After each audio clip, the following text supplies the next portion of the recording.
బ్రతుకు తెరువు కోసం ఎడారి దేశానికి వెళ్లారు. అయితే అక్కడ పాకిస్తాన్కు చెందిన తోటి కార్మికుడు తెలంగాణకు చెందిన ముగ్గురిపై కత్తితో దాడి చేశాడు.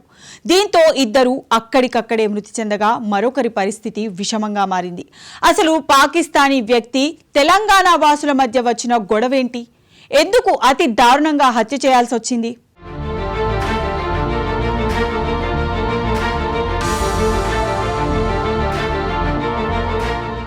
దుబాయ్లో తెలంగాణ వాసులపై జరిగిన దారుణ ఘటన తీవ్ర కలకలం రేపుతోంది.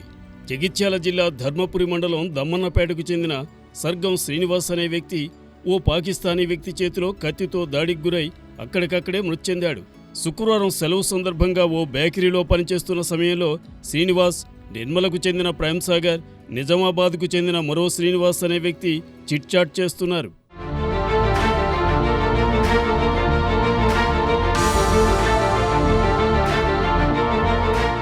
అదే సమయంలో ఓ పాకిస్తానీ వ్యక్తి ఒక్కసారిగా విరుచుకుపడి కత్తితో దాడి చేశాడు. ఈ ఘటనలో ధర్మపురి శ్రీనివాస్, ప్రేమ్సాగర్ అక్కడికక్కడే మృతి చెందగా నిజామాబాద్ శ్రీనివాస్ తీవ్రంగా గాయపడ్డారు.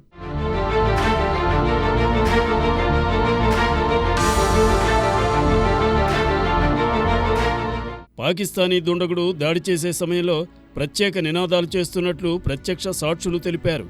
ఇదంతా పనిచేసే స్థలమైన బేకరీలోనే జరిగింది. మృతులు ముగ్గురు అక్కడ ఉద్యోగులుగా పనిచేస్తున్నారు. ఈ దారుణ ఘటనపై కేంద్ర మంత్రులు ఎస్ జైశంకర్, కిషన్ రెడ్డి వెంటనే స్పందించారు.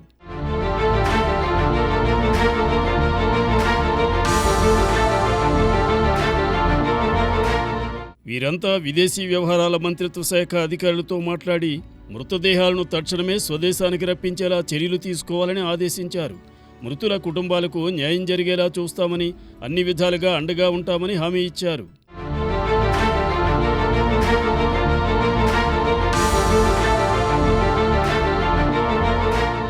ఈ ఘటనతో విదేశాల్లో పనిచేస్తున్న భారతీయుల భద్రతపై ఆందోళన వ్యక్తమవుతోంది.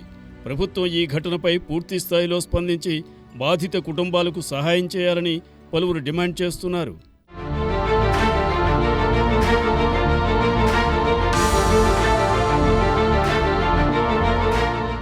విశాఖలో విషాదకర ఘటన. 9 నెలల నిండు గర్భిణిని, భార్యను భర్తే దారుణంగా హత్య చేశాడు. ప్రసవం కోసం అదే రోజు ఆసుపత్రిలో చేర్పించాల్సి ఉండగా భర్త చేతిలోనే ఆమె ప్రాణాలు కోల్పోవడం అందరినీ దిగ్భ్రాంతికి గురిచేసింది.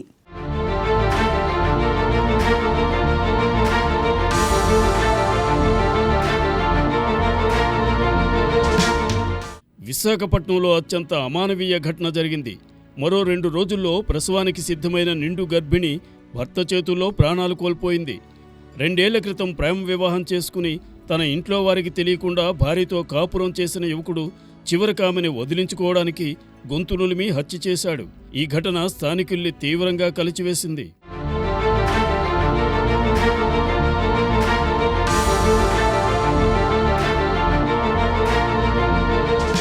విశాఖపట్నంలో నిండు గర్భిణిని భర్త కిరాతకంగా గొంతు నులిమి హత్య చేశాడు.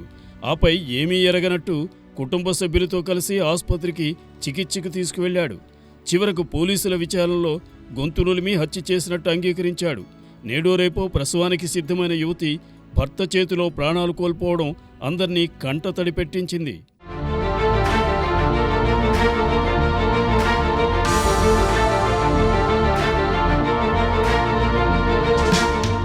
వేర్వేరు సామాజిక వర్గాలకు చెందిన ఇరువురు 2022 డిసెంబర్ 10న ప్రేమ వివాహం చేసుకున్నారు. జ్ఞానేశ్వర్ ప్రస్తుతం విశాఖలో 2 ఫాస్ట్ ఫుడ్ కేంద్రాలు నడుపుతున్నాడు. పెళ్ళై 2 ఏళ్లు దాటిన భార్య అనూషను అతని తల్లిదండ్రులకు పరిచయం చేయలేదు. అనూష హోటల్ మేనేజ్మెంట్ పూర్తి చేసింది. జ్ఞానేశ్వర్ ఫాస్ట్ ఫుడ్ సెంటర్ నడుపుతూ స్కౌట్స్ ట్రైనింగ్ ఇచ్చేవాడు. ఈ క్రమంలో వారికి ఏర్పడిన పరిచయం ప్రేమగా మారడంతో స్నేహితుల సమక్షంలో పెళ్లి చేసుకున్నారు.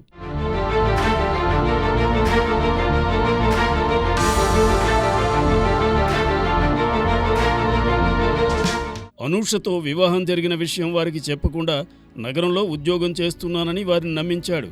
అత్తమామల వద్దకు వెళ్దామని ఆమె ఎప్పుడు అడిగినా ఏవో సాకులు చెప్పి తప్పించుకుంటూ వచ్చేవాడు. కొద్ది నెలల క్రితం తనకు క్యాన్సర్ వచ్చిందని, విడాకులు తీసుకుని వేరే పెళ్లి చేసుకోవాలని, భార్యను మోసం చేయాలని చూసినా ఆమె అంగీకరించలేదు.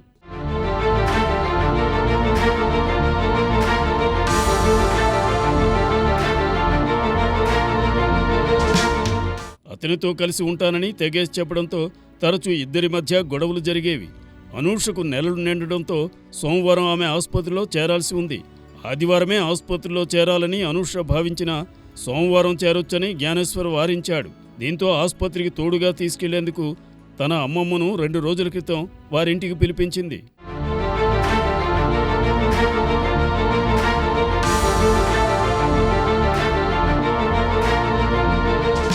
రాత్రి భర్తతో కలిసి ఒకే గదిలో పడుకుంది.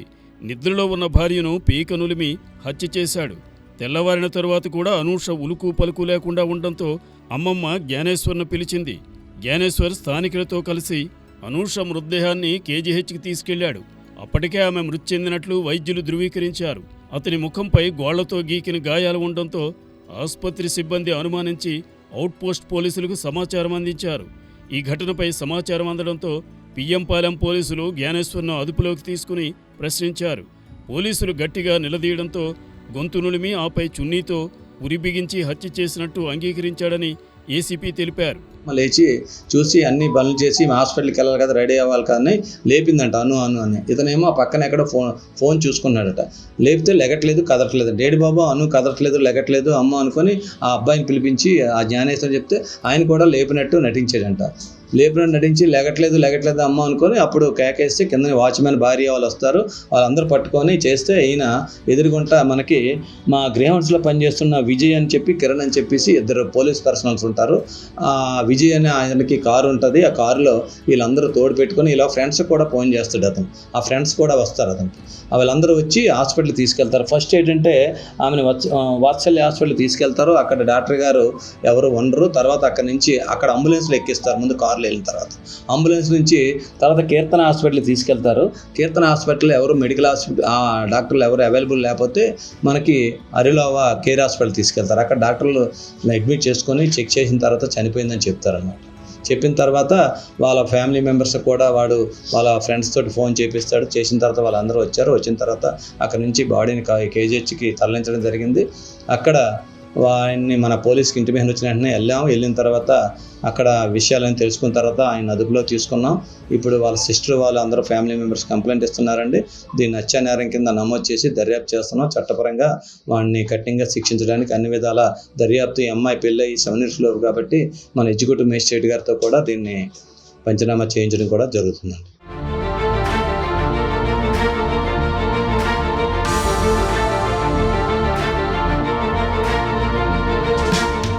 అనకాపల్లి జిల్లా ఎస్రాయివరం మండలం అడ్డురోడ్డు ప్రాంతానికి చెందిన కేదారిశెట్టి అనూషకు పెద్ద దిక్కు లేకపోవడంతో అడ్డు తొలగించుకోవాలని జ్ఞానేశ్వర్ భావించాడు. ఆమె తల్లికి చూపు లేకపోవడం, తండ్రి 4 ఏళ్ల క్రితం మృతి చెందాడు. ఆమె తరపున మాట్లాడే పెద్ద దిక్కు లేకపోవడంతో ప్రేమ పేరుతో నిందితుడు ఆమెను నమ్మించి వివాహం చేసుకున్నాడు. ఆపై వదిలించుకునే ప్రయత్నాలు చేసినా కుదరకపోవడంతో హత్య చేసినట్లు పోలీసులు వివరించారు. అనూష అత్తమామల వద్దకు తీసుకెళ్లాలని కోరినప్పుడు పిల్లలు పుట్టినాక తీసుకెళ్దామని చెప్పేవాడని పోలీసులు వివరించారు.